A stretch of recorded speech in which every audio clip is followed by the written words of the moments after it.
Good afternoon. We begin with disturbing details about a series of violent and unprovoked attacks in our city. One of them leaving a man dead. Police say vulnerable people were targeted in a span of a few hours, and one of the accused in this case is a 12-year-old boy. CTV's Beth Macdonell joins us live from Toronto Police Headquarters, where detectives held a news conference this morning. What have you learned, Beth? Toronto police say all these attacks happened on August 31st between 5:45 and 8:07 in the morning. One of those attacks now deemed a homicide. The two accused and now charged with second-degree murder are a 20-year-old and a 12-year-old. Toronto police also say one of the accused was in possession of a hammer. The first attack happened near Yonge and Dundas, where police say an underhoused man on a bench was beaten. He escaped. Police say in the same area, the pair then assaulted another person experiencing homelessness. The victim also got away, and this time he was taken to hospital with serious injuries. From there, police say the accused went to Nathan Phillips Square. And it's here police say a 62-year-old man was sleeping on a bench and was killed after a violent attack near this area. And police say the man went to hospital and was released, but then died 4 days later from his injuries. And the cause of death is related to the attack. What is very concerning is the age of one of the accused. A 12-year-old male who cannot be identified has been charged with second-degree murder, along with a 20-year-old man, Isaiah Byers, 20, of Toronto. This is very concerning to our community. Chief Demke raised this as a call to action last week, given 8 of the 31 homicides have youth facing homicide charges. All of these attacks were extremely violent, and they targeted vulnerable members of our city. Through our investigation, we have learned that more people may have been approached by the two accused on the morning of the attacks, or that people may have witnessed these attacks. We would like these people to come forward so that we can get more information from you. Okay, so after the 62-year-old man was beaten, police say the pair then went to the area of Yonge and Gerrard, and they tried to take a man's phone and pushed him to the ground. And then there was another incident with a 5th victim where they slapped a phone down. So at this point, police actually spot the pair and arrest the pair. So this was the good work of these police officers. And police now say that these two are in custody, but they were out on release orders at the time of these disturbing attacks. Reporting live, I'm Beth Macdonell. Michelle, back to you. Thank you, Beth. One person has serious injuries after a collision between a motorcycle and a car in Mississauga. This happened at Kennedy and Coopers Avenue just after 6:30 this morning. Paramedics tell us one person was rushed to hospital in serious condition. There's no word yet on what caused the crash. And a man in his 70s is charged with impaired driving after 3 pedestrians were struck by a car in North York. It happened just before 3:30 yesterday afternoon at Yonge and Churchill. A man and woman in their mid-20s to early 30s are in critical condition, and another woman around the same age has serious but non-life-threatening injuries. The driver was also taken to hospital with minor injuries. In an update late last night, police said he was arrested for impaired driving.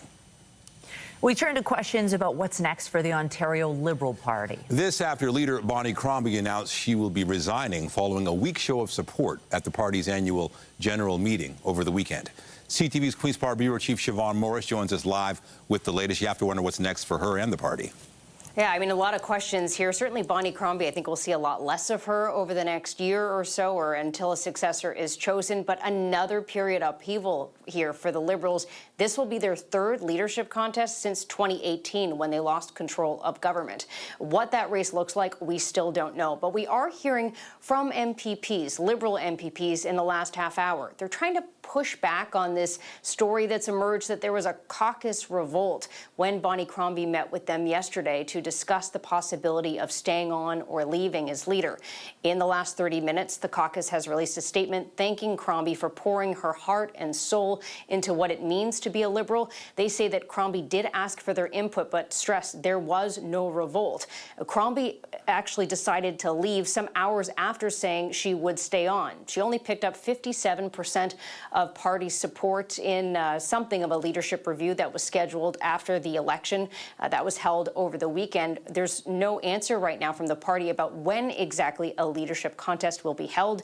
I spoke to one young Liberal who said it was clear, based on the results of the recent election, that it was time for a new leader. It's great that we got official party status back, but if we really want to make the inroads with Ontarians and actually have a chance of forming government in the next election, I think it's best to have a new leader that's able to resonate with Ontarians more. What the party really, really needs is someone who can light the lamp, someone who has the political talent to break through, to get noticed, to take the fight to Doug Ford. Now, there are some names being discussed in these early few hours of just the race not even being called yet. And top of that list is Nate Erskine-Smith. He was the runner-up in the last Ontario Liberal leadership vote.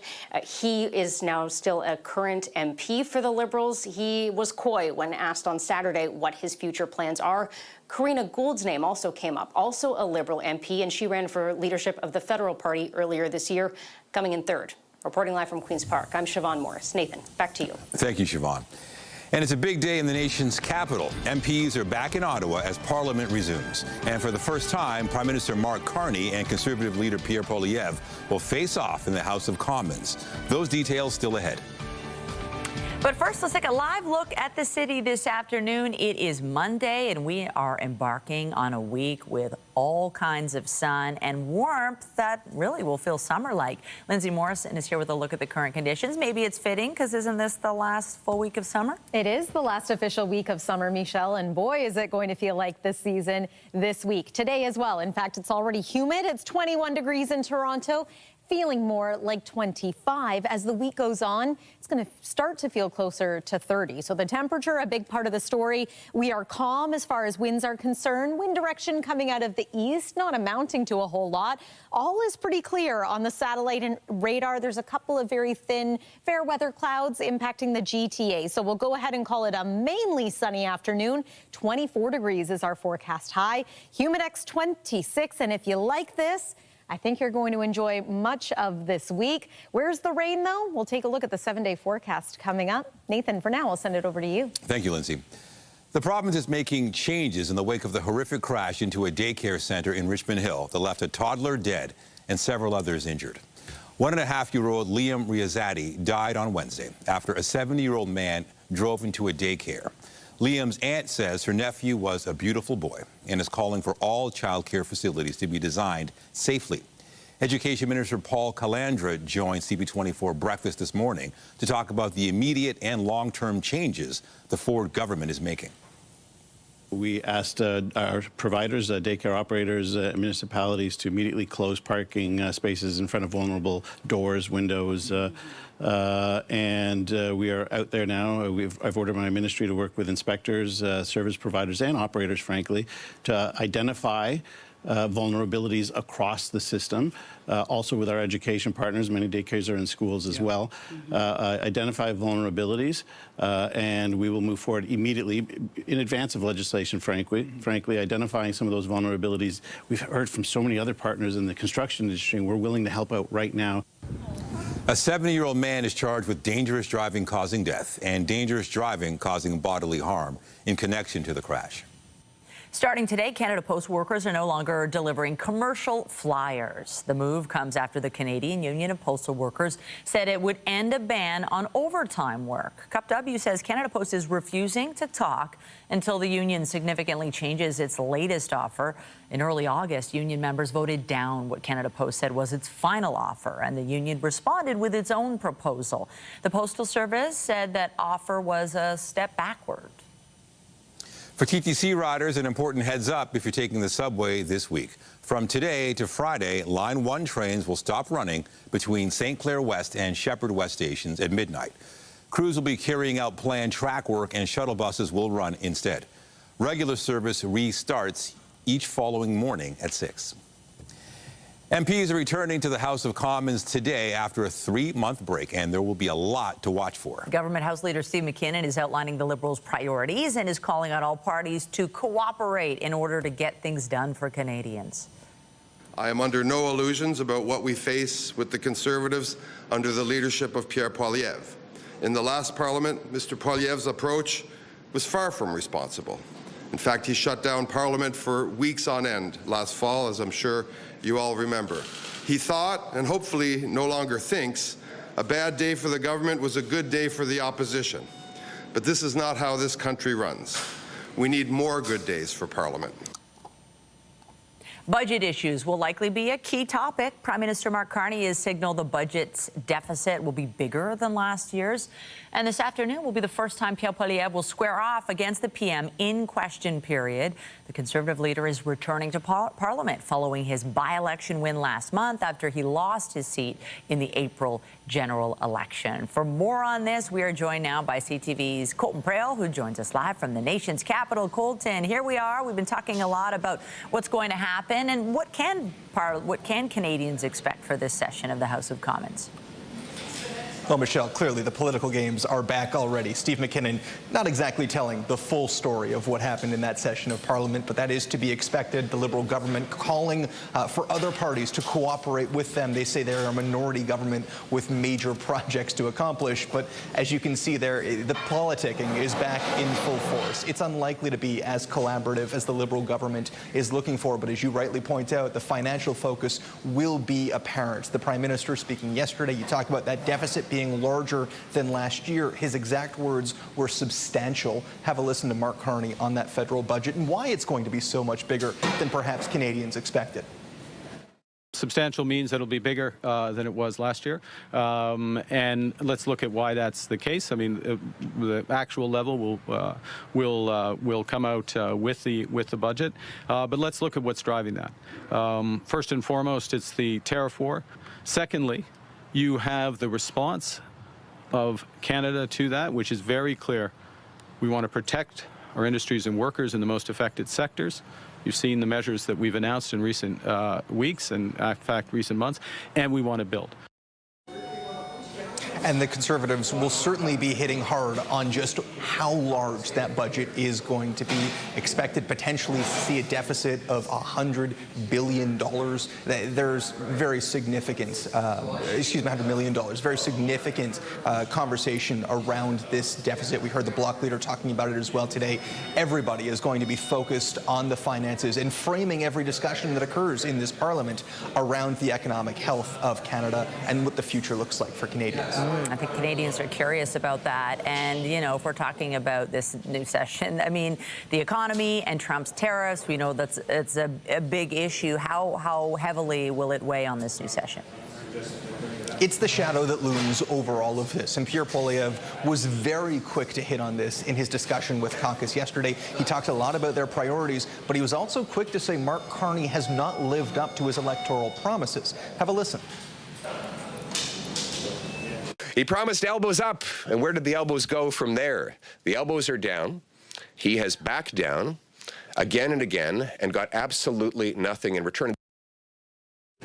And what's interesting about this is that it's going to be the wedge, it's going to be the bat that the opposition are able to hit the Liberal government with consistently. But more than that, the economic framing of all of these discussions about the health of Canada's economy, about what needs to be done to build up our nation, all of that is going to have a really important role to play moving throughout this entire session. It's what all of this is going to be framed around.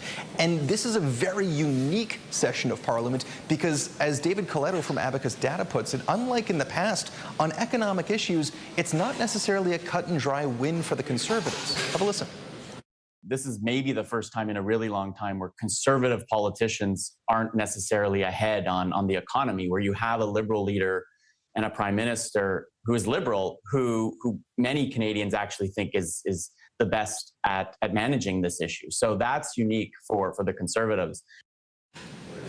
And so where do Trump's tariffs come in through all of that? Well, the longer there isn't a trade deal, the more Pierre Poilievre can use that fact to chip away at that image of the Prime Minister, to chip away at that belief that he is the man to lead Canadians through this tumultuous economic time. It's really a waiting game or a long game for the Conservative leader to try to position himself as the answer that Canadians are looking for. That's what's going to make so much of the discussion around not just the tariffs, but every economic issue issue that's going to come up this fall really unique in the way that it's discussed compared to years past. Well, these sure are interesting times. CTV's Colton Prell, really appreciate you setting the table for us here. Have a great day.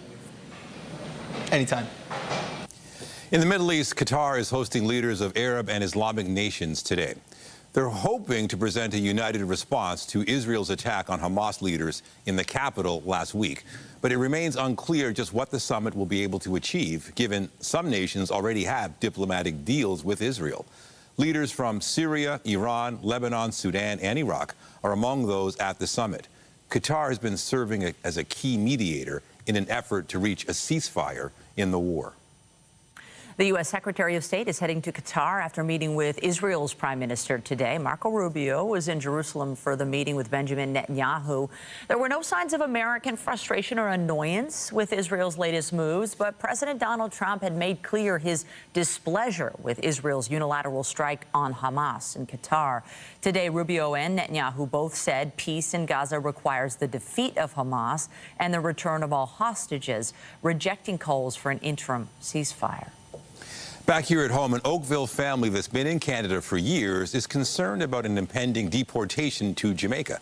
They built a life here, and the eldest son dreams of joining Canada's Olympic team. And as CTV's Kamal Karamali reports, they believe leaving the country could put them in grave danger. This is my first ever legit title I ever got. This is what Tamari Lindo calls his contribution to Canada. Medal after medal in hurdling. But despite all this, these are all of them. He may never get to compete for our country on the biggest stage because each passing day brings him closer to deportation. It does hurt to feel like, it kind of gives me a sense of feeling like unwanted. Tamari and his family came to Canada from Jamaica in 2019. Like Lindo's gonna take it home. Since then, becoming one of the country's top-ranked hurdlers at the collegiate level, his father, George Lindo, filing a refugee claim for political asylum after he says he was targeted by gangs while volunteering for Jamaica's political opposition party, even shot at and his throat slashed. I was just praying for God. The family was facing deportation last year, but after public pressure, Ottawa granted them a one-year extension, which is now coming to an end. Honestly, I don't know what I would do. I don't even know where to start. I'll just be completely broken. Last year, Immigration, Refugees and Citizenship Canada said it found that the violence that the family was facing in Jamaica could not be linked to their political activism. Saying in a statement, crime, including murder, is widespread throughout Jamaica. Any risk they face is not personalized. It's one shared generally by all persons living in Jamaica. It's complete nonsense. We're talking about someone who is being specifically targeted because of their political work. The awards, the accolades, and an Olympic future could all be gone, but with the removal proceedings already begun for this family, there's a lot more they could stand to lose. Tamari, what do you think is going to happen to you and your family if you go back to Jamaica? Honestly, I think it will be death, honestly. Now facing a race against time, this family feels winning this battle could be a matter of life and death. Kamal Karamali, CTV News, Oakville, Ontario. A couple from the United Kingdom had to cut their vacation in Venice short after being caught swimming in the Grand Canal.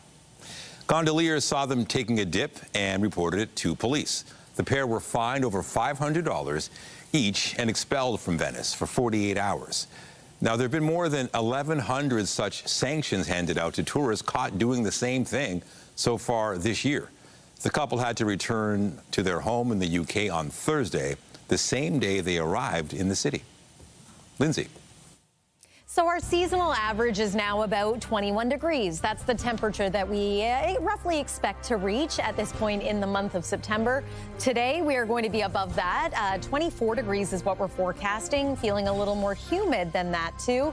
And again, 21 is our average. So as you take a look at the next few days coming up, you're going to see just how hot it's going to get. We're talking temperatures in the upper 20s, feeling into the 30s. But how long will it last? We'll show you on the other side of this break here on CTV News at noon.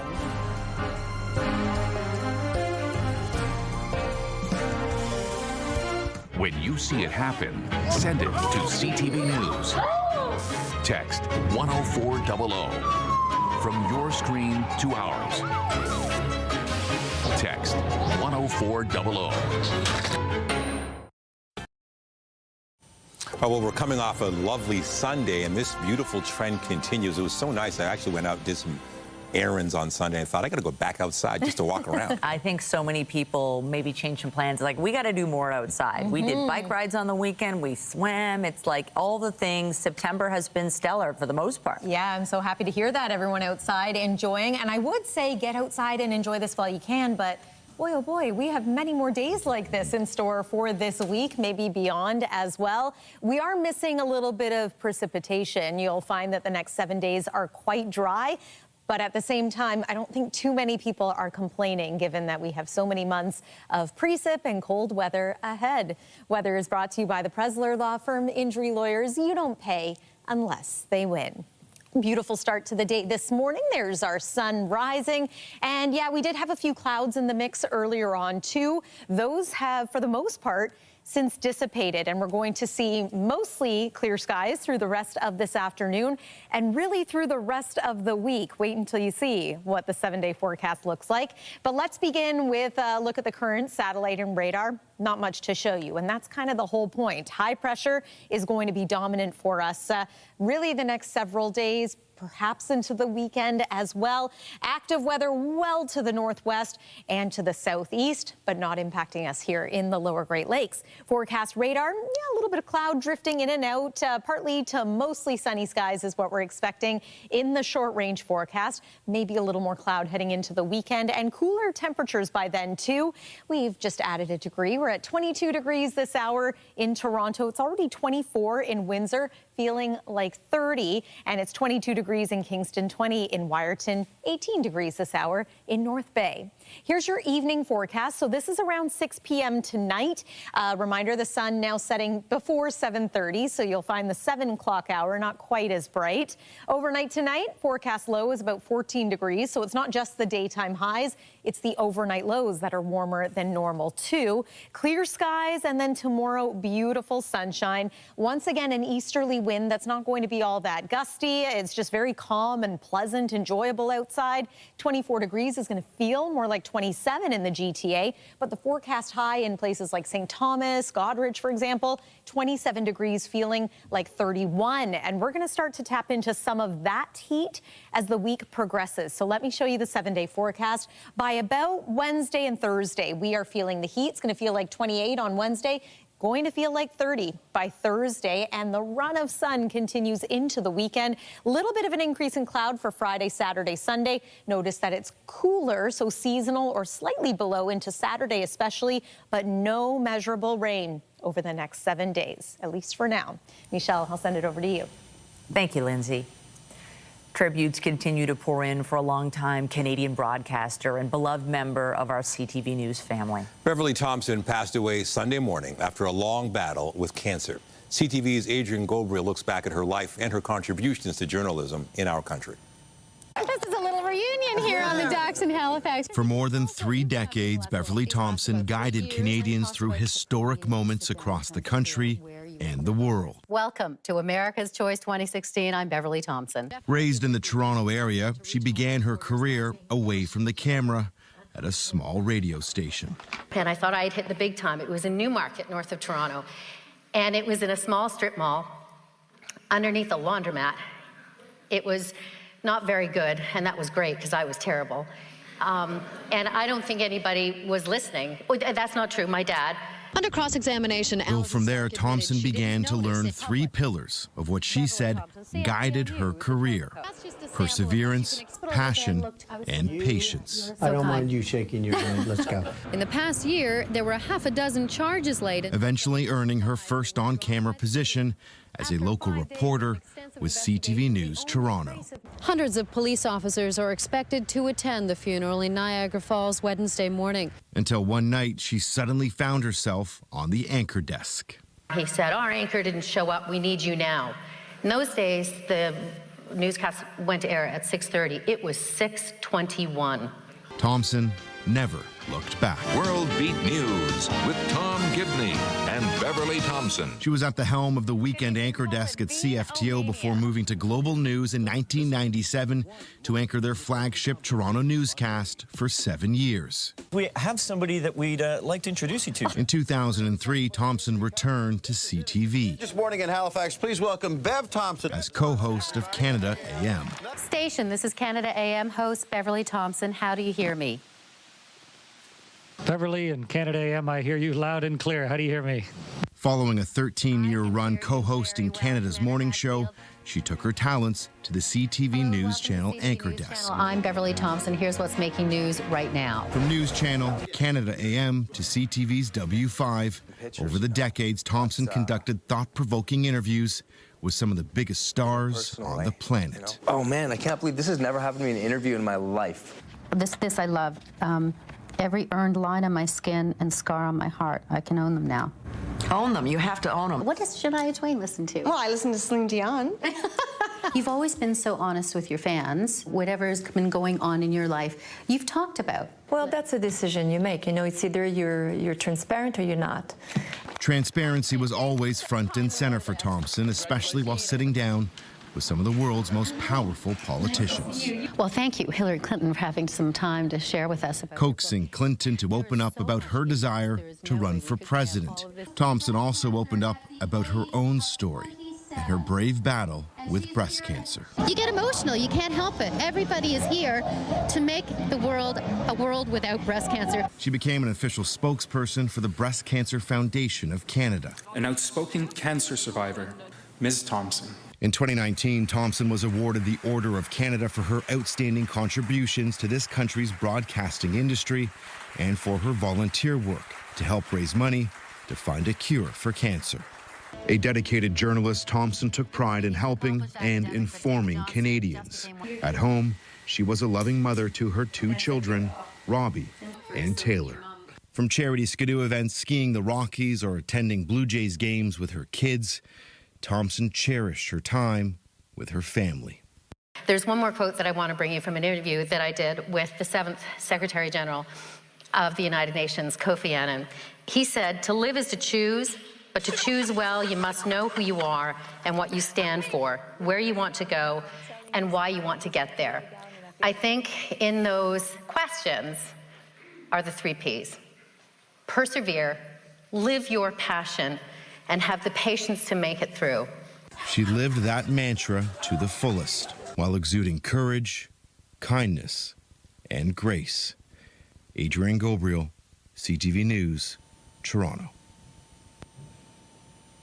And since Bev's passing, there have been beautiful tributes from former colleagues and friends. A joint statement from her 3 Canada AM co-hosts reads in part, "People would ask us all the time if Beverly Thomson was as nice off camera as she was on Canada AM.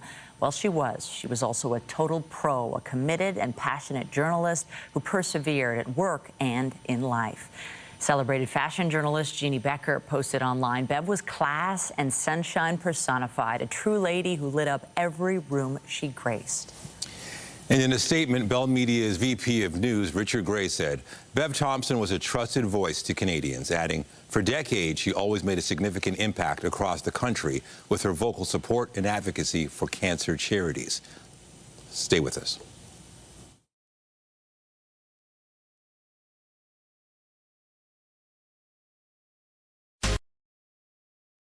This year's Toronto International Film Festival has wrapped. And a film which was mired in controversy before TIFF even began was a big winner at the festival's awards ceremony. CTV's Andrea Case has more on the movie picked by the people in a number of categories.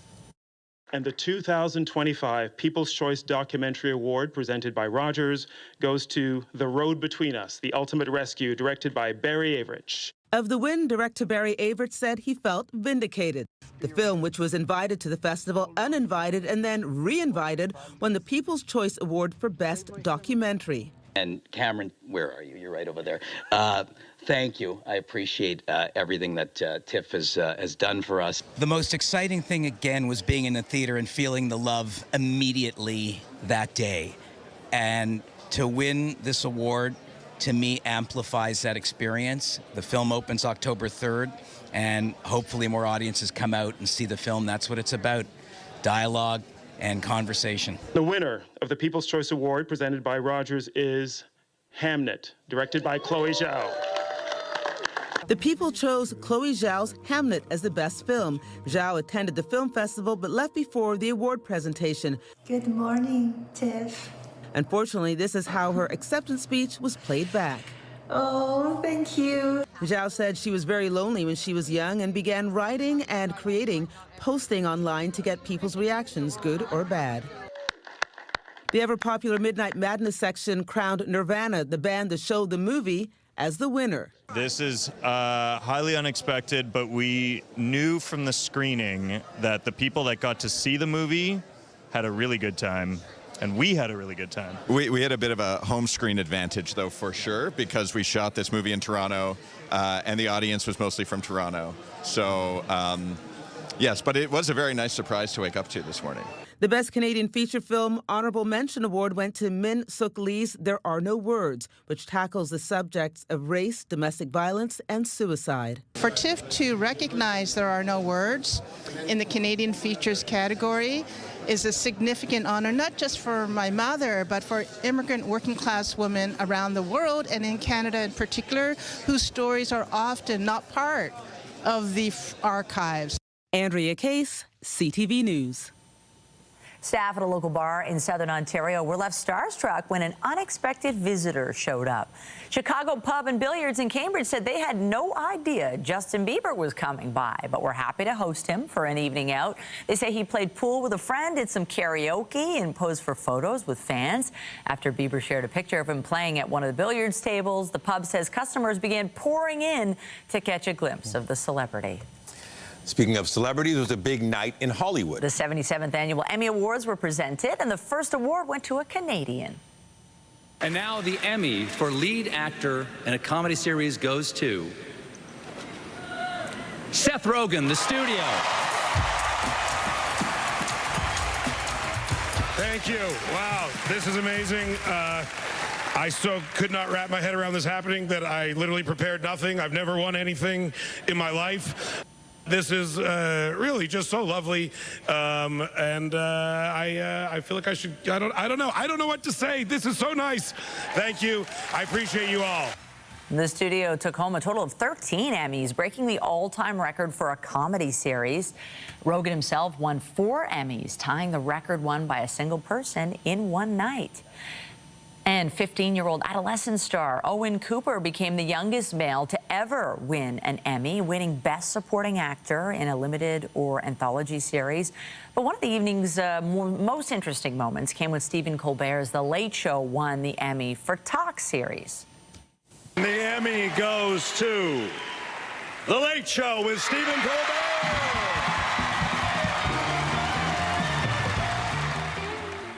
The win was even more poignant and ironic given the decision earlier this year by CBS to cancel The Late Night Show. During his acceptance speech, Colbert mentioned he initially wanted the show to be about love. At a certain point, and you can guess what that point was, I realized that in some ways we were doing a late night comedy show about loss. And that's related to love, because sometimes you only truly know how much you love something when you get a sense that you might be losing it. And 10 years later, in September of 2025, my friends, I have never loved my country more desperately. God bless America. Stay strong, be brave, and if the elevator tries to bring you down, go crazy and punch a higher floor. Those are some of the highlights, but is there an Emmy moment that's taking over social media?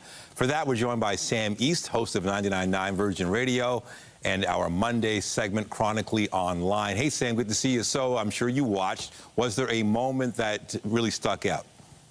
There's a trio that's getting a lot of attention right now. It seems like people in the audience were really keen to keep their phones on them because moments kept happening. The stars of Only Murders in the Building. So we know about the winners, but what about the behind-the-scenes moment? Selena Gomez, Martin Short, Steve Martin as well. They were trying to get a picture together, but Jake Gyllenhaal and Kate Blanchett were trying to duck out a way to get this moment.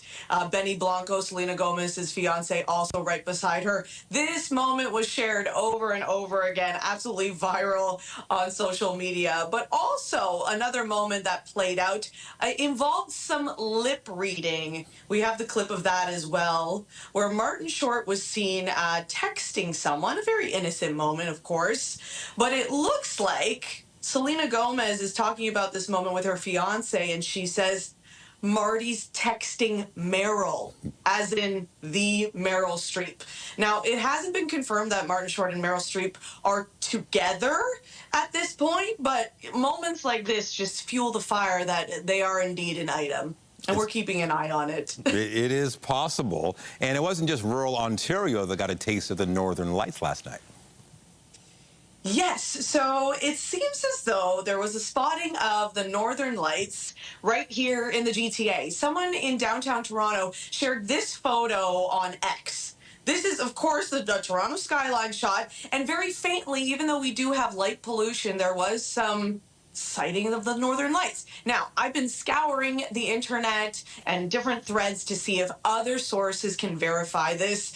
This is from a Weather X account, saying, whoa, this is the view from downtown Toronto right now. The Northern Lights are so strong tonight that they're cutting right through the GTA's heavy light pollution. So I haven't seen other reports verifying this, but this tweet on X did get a lot of traction. So maybe this is a sign of things to come, that we'll be getting more sightings right here in the GTA of the Northern Lights. It was such a beautiful sight. I want to go back to the Emmys. What did you think of the host, the job he did, and the show overall?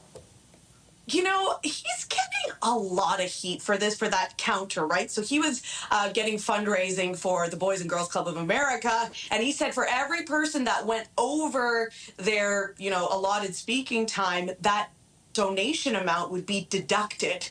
A lot of people not loving this approach. Obviously, with award shows, it's hard to please everybody at that point. It was a gimmick. It got people talking, but it seemed like it was a gimmick that kind of landed flat. Yeah, it seemed like they went a little bit too far with it. All right, Sam East, host of 99 Virgin Radio from 2 to 5 p.m. on weekdays. Great seeing you. Take care. Thank you.